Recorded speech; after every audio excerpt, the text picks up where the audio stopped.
Olá, minha amiga, olá, meu amigo do canal Raciocínios Espíritas. Tudo tranquilo? Eu sou o professor Danilo Cruz, voluntário aqui do canal, e este é o nosso estudo da magnífica obra Sabedoria do Evangelho de Carlos Juliano Torres Pastorino. Hoje damos prosseguimento ao estudo do terceiro volume dessa obra e estamos falando sobre o capítulo As Mulheres e o capítulo A Parábola do Semeador. Lembrando da nossa fidelidade ao texto de Pastorino e também do fato de que Pastorino tenta o tempo inteiro fazer paralelos entre os acontecimentos históricos da vida de Jesus, os acontecimentos teóricos, doutrinários da história dele e a nossa jornada evolutiva, a nossa caminhada ascensional, nosso caminho para cima em termos espirituais. Pois bem, vamos então começar com o capítulo As Mulheres. No capítulo As Mulheres, nós vemos que Pastorino versa sobre as ocorrências entre julho e setembro do ano 29 depois de Cristo, ou seja, 782, ad urbi conduta, ou seja, desde a fundação de Roma. Pois bem, aí ele vai falar sobre o Evangelho de Lucas, no capítulo 8, versículos de 1 a 3, quando Lucas assim descreve. Logo após, perambulava Jesus pelas cidades e aldeias, pregando e anunciando as boas novas do reino de Deus.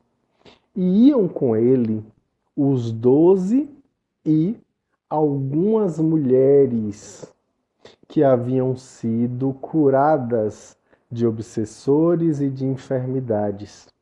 Maria, chamada Madalena, da qual tinham saído 7 espíritos desencarnados. Joana, mulher de Cusa, procurador de Herodes.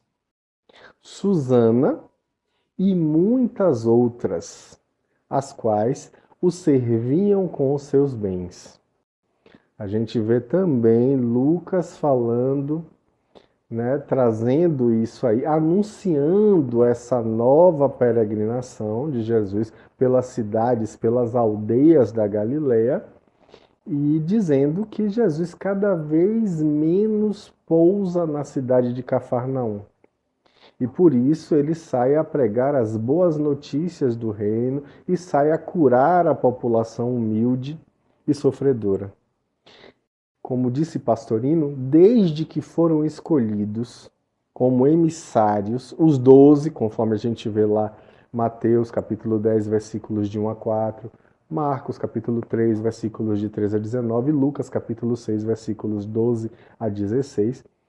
Isso nós já vimos lá no segundo volume, na página 108. Então, esses 12 sempre ficavam ao lado de Jesus, acompanhando ele para e passo, preparando-se gradativamente para o futuro apostolado que viria a seguir.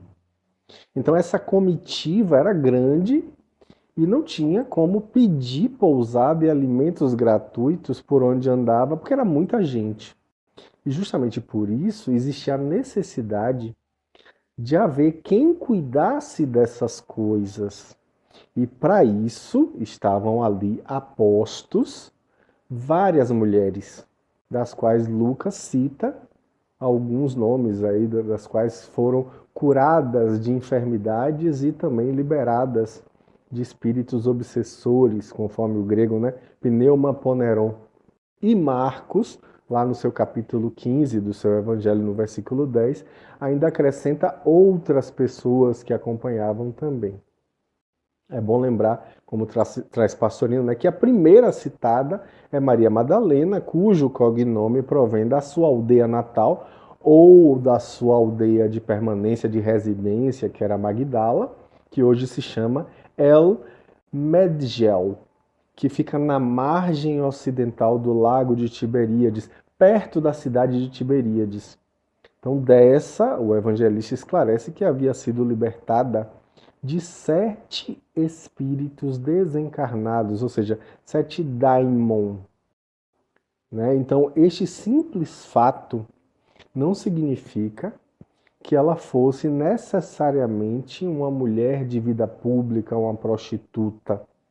Pode ter sido apenas uma perseguida pelos inimigos do astral. A gente não tem tanta informação para poder afirmar com essa fala que ela era prostituta. Outra era Joana, que era mulher de Cusa, que era procurador de Herodes. O cargo que é atribuído a Cusa, que em hebraico é Rossai, é epítropos, ou seja, intendente, procurador. Então a gente tem a impressão aí de que se trata, na verdade, do mesmo basílicos, ou seja, palaciano, de que nos fala João no seu capítulo 4, versículos 46 a 54. E nós já vimos isso também lá no volume 2, nas páginas 31 e 32, como traz Pastorino. E que Joana, sua esposa, era supostamente uma das irmãs de Maria. Nós também vimos isso no volume 2, na página 112.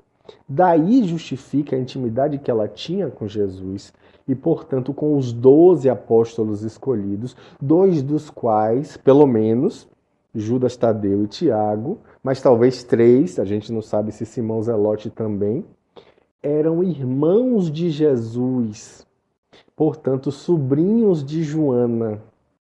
Estava tudo aí em família, se a gente pode falar dessa forma. De Susana, essa terceira citada, cujo nome significa lírio, nós não sabemos nada. Seria outra das irmãs de Jesus? A gente não sabe. Mas aí o evangelista acrescenta, e muitas outras. Dessas muitas, conhecemos, na verdade, mais algumas pela informação que é trazida lá em Marcos, no capítulo 15, no versículo 40, quando ele coloca, quando ele fala lá sobre as mulheres que o acompanhavam, citando na enumeração, em primeiro lugar, justamente a mesma Maria Madalena que é citada no Evangelho de Lucas. Então segue-se a ela Maria, mãe de Tiago, o menor, e de José, que também são chamados irmãos de Jesus. Mateus capítulo 13, versículo 55, que a gente vê isso, e também conforme Mateus no capítulo 25, versículo 56. Juntamente com Judas Tadeu e com Simão. Por isso aí a gente vai ver que existe uma impressão, uma certa impressão de que essa Maria era casada com Alfeu, ou Cleófas, ou Clopas, conforme nós vimos também lá no capítulo 2, no volume 2, na página 111. E segundo Egésipo, lá no texto da História Eclesiástica da patrologia grega, a gente também vê isso. E também, segundo Epifânio, também na patrologia grega, supostamente era irmão de José, o pai de Jesus. Salomé, também outra mulher que é citada sem outra indicação, como sendo uma pessoa conhecida. E realmente nós pensamos aí, no caso, que se trata de uma das possíveis irmãs de Jesus, casada supostamente com Zebedeu, e mãe de Tiago Maior e de João Evangelista, os quais, portanto, seriam, nesse caso, sobrinhos de Jesus. Interessante, né? Essa perspectiva. E aí a gente vai ver que Salomé era supostamente irmã de Jesus por ser filha de um dos casais acima. Ou era filha de Maria e Alfeu, ou de Joana e Cusa, e por isso ela foi enumerada como irmã de Jesus, quando na verdade é prima irmã, né? Seria uma prima. Nós também já vimos isso lá no volume 2. Aí Pastorino apresenta uma imagem mostrando as ligações entre essas mulheres e vai dizer que esse grupo de mulheres atendia às necessidades de Jesus e dos seus demais discípulos, como também seus bens, como é colocado lá em grego, tá? O parchonta, ou seja, bens, riquezas, conforme Plutarco vai trazer no seu texto. Então a gente vê que não podemos qualificar esse modo de agir como sendo um abuso, já que se tratava de pessoas que tinham posses materiais, E na maioria do que foi colocado agora, a gente percebe que eram parentes próximos de Jesus. Então, analisando rapidamente essa situação possível, ou provável, como coloca a Pastorino, nós teremos o quê? Pedro e André eram irmãos e sócios da firma de pesca, juntamente com Zebedeu e com seus filhos Tiago Maior e João, o evangelista, né? Todos ali estavam representados por Salomé, a mãe dos dois últimos, no caso Tiago e João. Portanto, o grupo estava ali financeiramente bem, né, com uma certa provisão, então não teria dificuldade. Tiago menor e Judas Tadeu eram filhos de Alfeu, ou Clopas, ou Cleófas, que eram representados aí por sua mãe Maria. Simão, que a gente não sabe se é Zelote, representado aí por sua mãe Joana, esposa de Cusa, que sendo intendente de Herodes, percebia bons honorários, Herodes com certeza pagava bem a Cusa, e por suas irmãs Salomé, casada com Zebedeu, e Maria. E aí a gente também tem Mateus, que era ex-cobrador de impostos, que recebia proventos largos de seu escritório, né, o seu telônio. A gente também tem Filipe, Natanael, que é também chamado de Bartolomeu, Tomé e Judas, de quem a gente não tem nenhuma notícia do que fariam, de como ganhariam dinheiro. Duas das mulheres citadas, que são Maria Madalena e Susana, parecem ter sido criaturas independentes, conforme coloca Pastorino, porque elas não são citadas em conexão com nenhum nome masculino. Então, supostamente eram independentes. E também eram favorecidas de bens, que é uma hipótese que se deduz justamente do texto de Lucas, que nós estamos examinando no nosso estudo de hoje. Então, tratava-se de uma comitiva bem coesa, na qual cada um se dispunha a ajudar os outros com espontaneidade, com alegria, com boa vontade. Então ali a gente vê que era amor e união entre aparentados, não existia exploração. Aí a gente vê o símbolo disso, né? A individualidade que simboliza Jesus, para qualquer ação material neste planeta, depende da personalidade, que é, na verdade, seu único veículo de expressão. Não lhe é possível cuidar fisicamente do seu sustento, do seu vestuário, da sua moradia, do seu corpo denso, não tinha como. Então, a gente vê que é preciso da personalidade para isso. Tendo que viver mergulhado na matéria, ele necessita de quem faça todas essas coisas, justamente para lhe permitir chegar aos seus objetivos prefixados na sua tarefa, no seu trabalho. Por isso, ele é servido junto com suas faculdades por uma série de amigos, uma série de amigas que jamais o abandonam, mas ao contrário, põem todas as suas potencialidades, todas as suas capacidades a serviço da individualidade. Olha que interessante, né? São seus veículos físicos e astrais, seus corpos densos, mais ou menos aí, né? Dentro da lógica que Pastorino traz, as suas emoções, seus órgãos, suas células, etc. E aí Pastorino vai dizer que não existe, portanto, qualquer condenação para aqueles que, tendo de ocupar todos os seus minutos no serviço do próximo, não dispõem de tempo justamente para adquirir recursos materiais com que provê aí a sua subsistência. Então a gente vê que a orientação de Jesus a esse respeito é muito clara. Ele diz o quê? Dar de graça o que de graça se recebe. Referindo-se de uma maneira muito clara exatamente à questão da pregação, a cura dos enfermos, a ressurreição dos mortos, a limpeza dos leprosos, a expulsão dos obsessores. E com isso ele ainda acrescenta que nem sequer se deve carregar ouro, nem prata, nem cobre, tampouco bolsas, nem víveres para o caminho, nem duas túnicas, nem calçado algum, nem bordão. Olha aqui que interessante isso. Então, mas logo a seguir, ele ainda acrescenta que o trabalhador é digno de seu alimento. Então ele esclarece, ao chegar justamente a uma cidade, que se indague quem é digno e fique-se hospedado nessa casa, conforme a gente vai ver lá no Evangelho de Mateus, no capítulo 10, versículos de 7 a 11.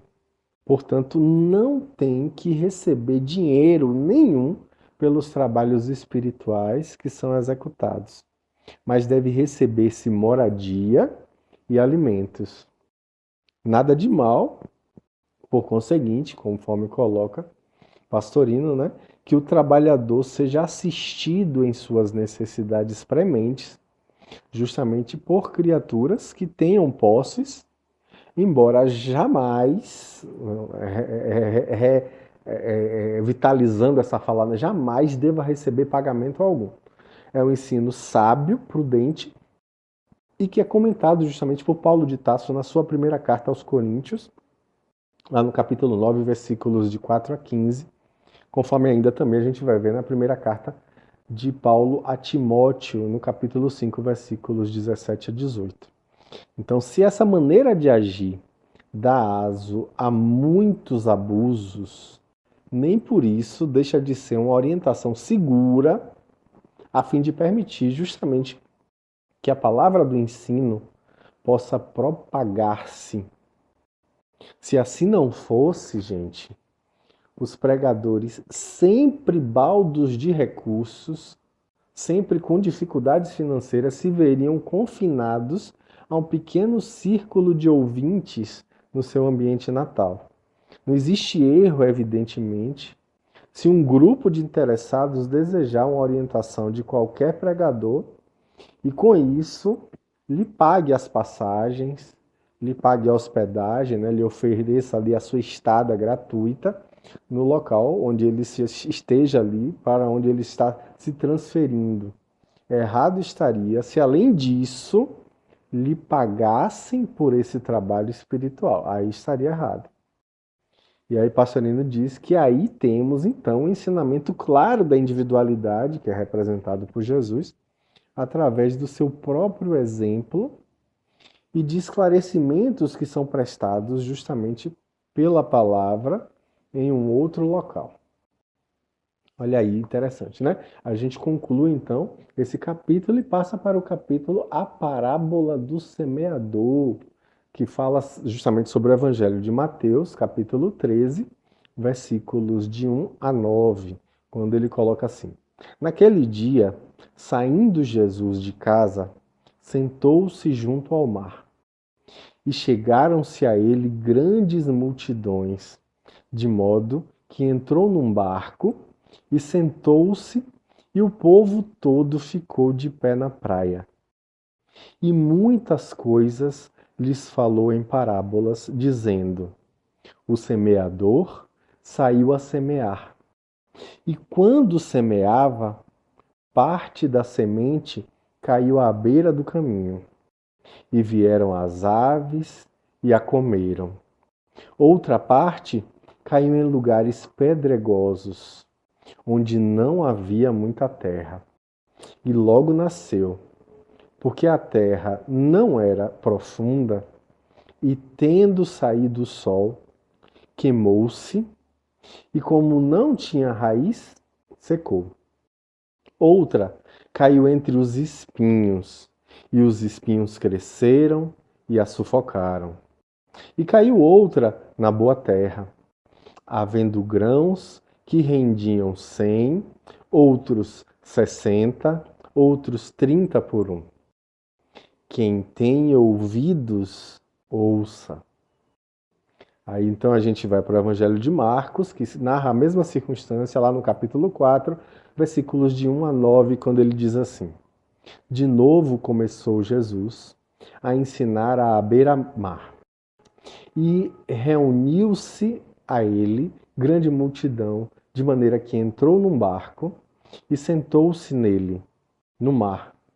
E todo o povo estava na praia. Ensinava-lhes, pois, muitas coisas por parábolas, e dizendo-lhes este seu ensinamento. Ouvi, o semeador saiu a semear.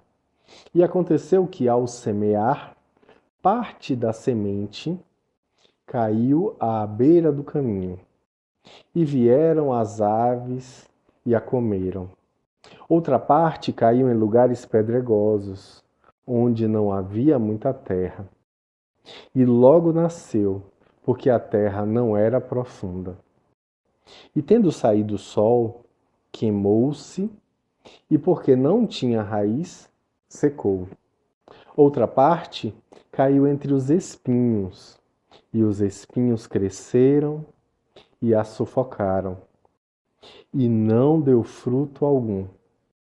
Mas outras caíram na boa terra e, brotando, cresceram e deram fruto. E um grão produzia 30, outro 70 e outro 100. E disse: quem tem ouvidos para ouvir, ouça. Aí o Evangelho de Lucas, também lá no capítulo 8, versículos de 4 a 8, também versa sobre esses fatos. Quando Lucas diz assim: afluindo grande multidão e vindo ter com ele gente de todas as cidades, disse Jesus esta parábola: saiu o semeador para semear sua semente. E quando semeava, parte da semente caiu à beira do caminho. Foi pisada e as aves do céu a comeram. Outra parte caiu sobre a pedra e, tendo crescido, secou, porque não havia umidade. Outra parte caiu entre os espinhos, e com ela cresceram os espinhos e a sufocaram. E a outra caiu na boa terra, e tendo crescido, deu fruto a 100 por 1. Dizendo isso, gritou, dizendo: quem tem ouvidos para ouvir, ouça. Aí Pastorino vai dizer que novamente Jesus está em Cafarnaum, após essa turnê apostólica, volta ele à beira do lago para novas instruções. E aí as massas o comprimem e mais uma vez, conforme Lucas, no capítulo 5, versículo 3, conforme já vimos lá no volume 2, Jesus toma o barco, onde ele se senta para falar ao povo. Sendo grande a multidão e sendo multiforme em sua capacidade, Jesus então fala por meio de parábolas, esclarecendo mais adiante a razão de assim agir. A gente ainda vai ver mais adiante isso, né? Então as parábolas são calcadas, na verdade, de modo geral, em fatos e em situações que são conhecidas pelos ouvintes. Ou seja, são fatos que são colhidos da vida cotidiana dessas pessoas. Dado que a maioria das pessoas ali era constituída por lavradores, pescadores, donas de casa, pequenos comerciantes, é dessas situações, é dessas profissões que são tirados os exemplos de Jesus. Então, em Marcos, que guardou aí a narrativa mais pitoresca, a parábola começa com um convite à atenção. Jesus diz assim, ó, ouvi, ou seja, escutem. Então vem o exemplo do semeador que espalha suas sementes pelo campo e este é dividido em 4 partes. 3 que não dão resultados e a quarta que produz muito fruto.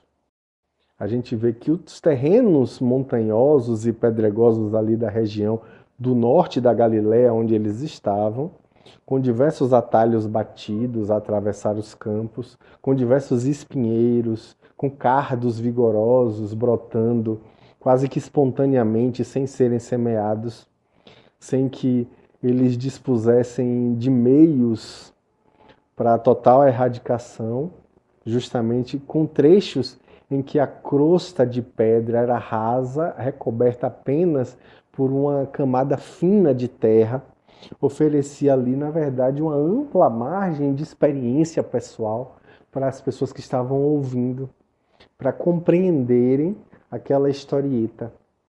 Então, com todas as parábolas, a gente vê que os dados apresentados ali não precisam ser rigorosamente exatos de acordo com a realidade, né? A gente vê que às vezes acontecem exageros retóricos, né? Ou diminuições retóricas também, de forma a dar maior ênfase a este ou aquele aspecto do ensino. E justamente por isso a gente vê que, a modo de exemplo, nenhum campo da Palestina, e talvez inclusive nem de outras terras, vai ter a capacidade de produzir a 100 por 1. Apesar da afirmativa lá no Gênesis, no capítulo 26, no versículo 12, de que Isaac colhia 100 por 1 em Gerase, lá no sul de Cefela. O rendimento normal das sementes vai de 4 a 10 por 1 e mais raramente chega a um resultado ótimo de 10 a 20 por 1. Também aí é bom dizer, como disse Pastorino, que o fato de 3/4 partes serem alcançadas em terrenos sáfaros demonstraria justamente uma incapacidade do semeador, que não saberia escolher a terra boa para aí lançar as suas sementes.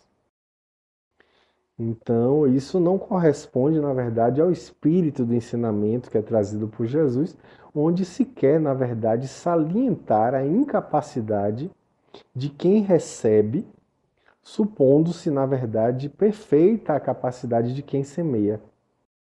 Ele volta, então, ao final. Quem tem ouvidos, ouça, no sentido de que quem é capaz de entender, que entenda. Então, realmente, através dos ouvidos é que se capta a lição, que vai se fixar no coração, onde será meditada e assimilada, né?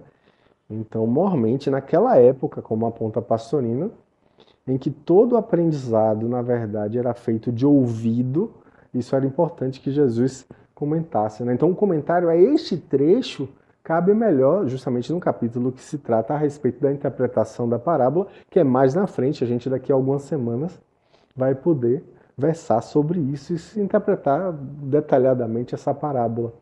Mas já introduzimos o tema de maneira a trazer a curiosidade para a gente começar a compreender. Com fé em Deus, a gente volta na semana que vem, aprofundando um pouco, e ainda não é na semana que vem que a gente vai interpretar essa parábola não, hein? É mais adiante. Um grande abraço, até semana que vem. Tchau, tchau.